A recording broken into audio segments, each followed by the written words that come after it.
नमस्कार, मिशन ज्ञान से मैं आशुतोष राजस्थान सरकार और वेदांता के CSR ई लर्निंग इनिशिएटिव में आपका स्वागत करता हूं।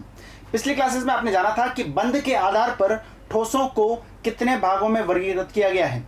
आज की क्लास में हम बात करने वाले हैं यहाँ पे क्रिस्टल जालक और एकक कोष्टिका के बारे में। तो सर, क्रिस्टल जालक क्या होता है? जैसा कि आपको पता है कि जो ठोस होता है वो क्या होता है, यहाँ पे बहुत सारे अवयवी कणों से मिलकर बना हुआ होता है।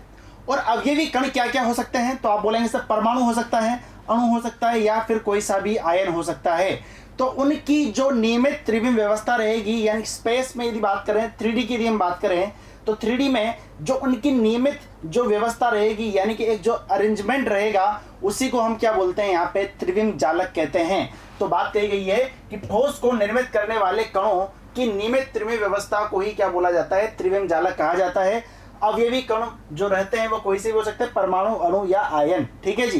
तो इसका मतलब ये हो गया कि जो क्रिस्टल जालक रहेगा वो किससे मिलकर बना हुआ हो सकता है? परमाणु से मिलकर बना हुआ हो सकता है वो अणुओं से मिलकर बना हुआ हो सकता है वो किससे मिलकर बना हुआ हो, आयन से मिलकर बना हो।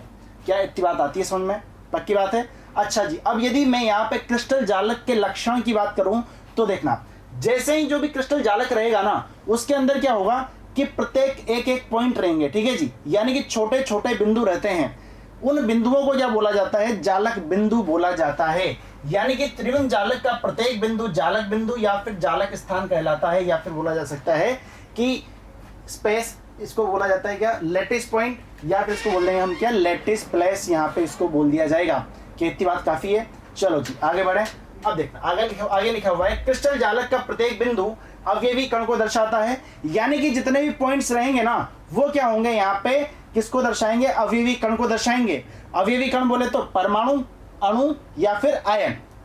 ठीक है जी। यानी कि ऐसा बोला जा सकता है सर, हर बिंदु क्या रहेगा, यहाँ पे प्रत्येक जालक बिंदु क्या रहेगा, एक अवयवी कण होगा। अच्छा जी, ये आगे बात समझ में, यानी कि वो क्या हो सकता है, परमाणु, अणु, आयन, कुछ भी हो सकता है। अब यदि मैं जालक बिंदुओं को एक सीधी रेखा में मिला देता हूं, जालक बिंदुओं को यदि मैं जोड़ देता हूं, तो वहां पे मुझे क्या होगा, एक सीधी रेखा मिलेगी। ठीक है, जो जालक की ज्यामिति को दर्शाएगी कि जालक की ज्यामिति कौन सी है, जालक क्यूब वाला है, क्यूबॉइड है, या फिर कौन सा है।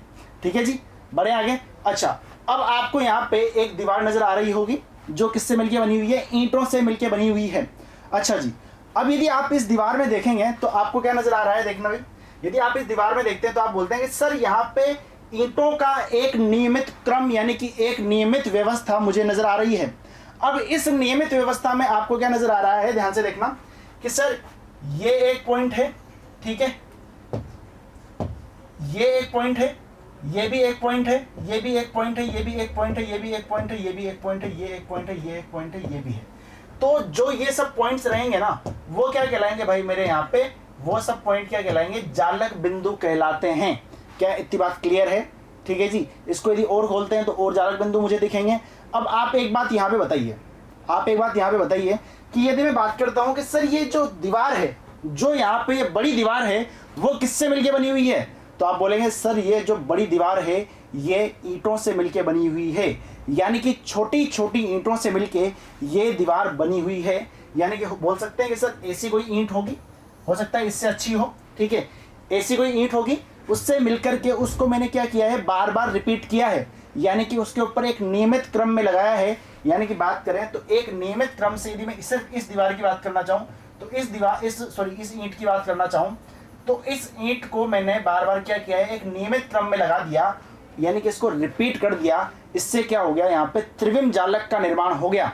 तो सर, जो ये एक पर्टिकुलर ईंट जो रहेगी, यानी कि जो वो छोटी से छोटी इकाई, ईंट भी हो सकती है, ठीक है, ईंट की दीवार की बात करते हैं तो ईंट हो गई। यदि हम त्रिविम जालक की बात कर सकते हैं तो वहां पे हम बोलेंगे इकाई। ठीक है जी।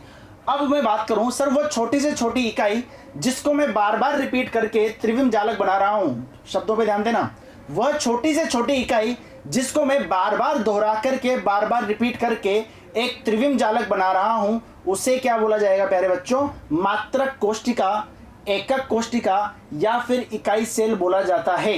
यानी कि बात हो गई सर यहाँ पे कि सर, यदि मैं बात करता हूं मात्रक कोष्टिका की, एकक कोष्टिका की या फिर इकाई सेल की, तो वह किसको बोला जाएगा?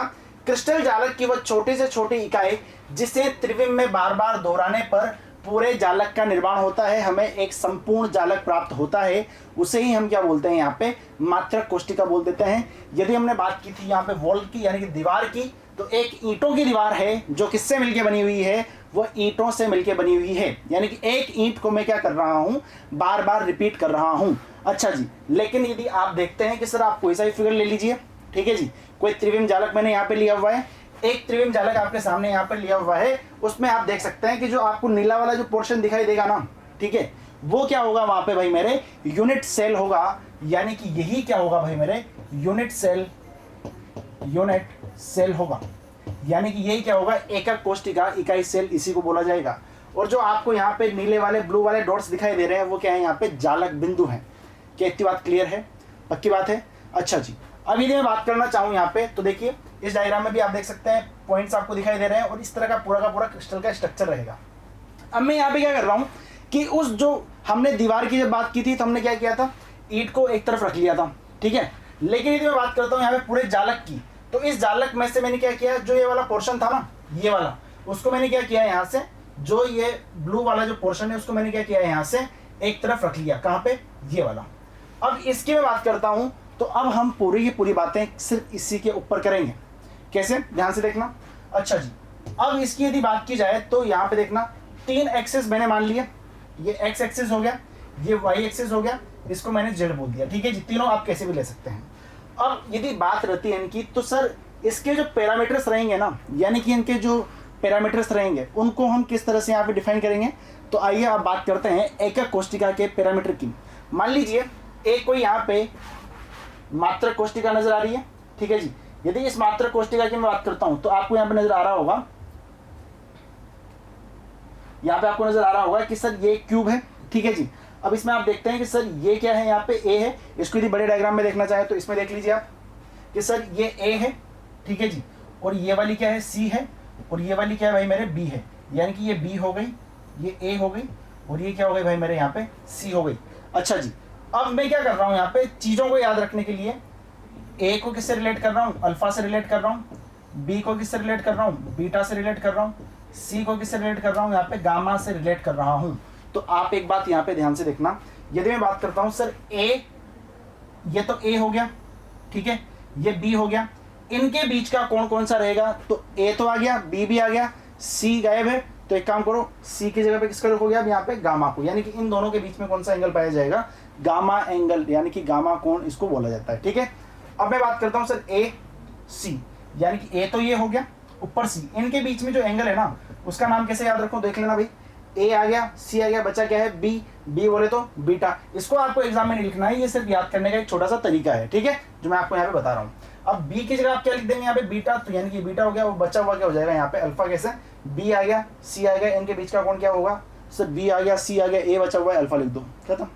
यानी कि इसको आपको एग्जाम में नहीं लिखना है, इसको आप एग्जाम में मत लिखना, क्योंकि ये तो सिर्फ याद करने का एक तरीका है, एक सरल सा तरीका मैंने आपको यहाँ पे बता दिया, ठीक है।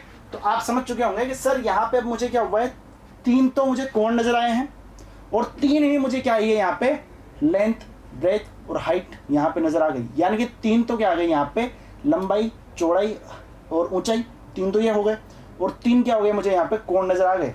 यानी कि बात करें तो sir A B C, alpha beta gamma, तो ये 6 क्या हो गए, इसके पैरामीटर हो गए।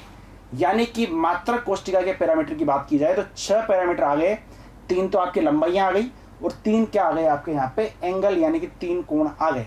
क्या इतनी बात आ गई समझ में, ठीक है जी। यानी कि ये यूनिट सेल को मैंने यहाँ पे अच्छे तरीके से 6 पैरामीटर को आपको बता दिया कि कौन कौन से कहाँ पे हैं। तो आप ध्यान रखिए, लेटिस क्या होता है, ठीक है, क्रिस्टल लेटिस क्या होता है, यूनिट सेल क्या होती है, मात्रक कोष्टिका क्या होती है। इस डायग्राम को देखते हैं आप तो आपको काफ़ी अच्छा समझ में आ जाएगा कि सर जो यहाँ पे एक ईंट है उसी को रिपीट करने से यहाँ पे त्रिविम जालक बन रहा है। आप इसको रिलेट करके उसको याद कर सकते हैं, ठीक है जी। तो आज की क्लास में इतना ही, अब पढ़ेंगे अगली क्लास में इसके बाद की कहानी क्या है। धीरे धीरे हम यहाँ पे चैप्टर को बहुत ही अच्छे स्मूथली लेकर के चलेंगे। जो भी ऐसी चीज़ हैं जो एग्ज़ाम में लगातार पूछी जा रही है उनको हम अलग से हाईलाइट करके 2 या 3 बार पढ़ लेंगे बढ़िया तरीके से, ठीक है। तो मिलते हैं अगली क्लास में, धन्यवाद।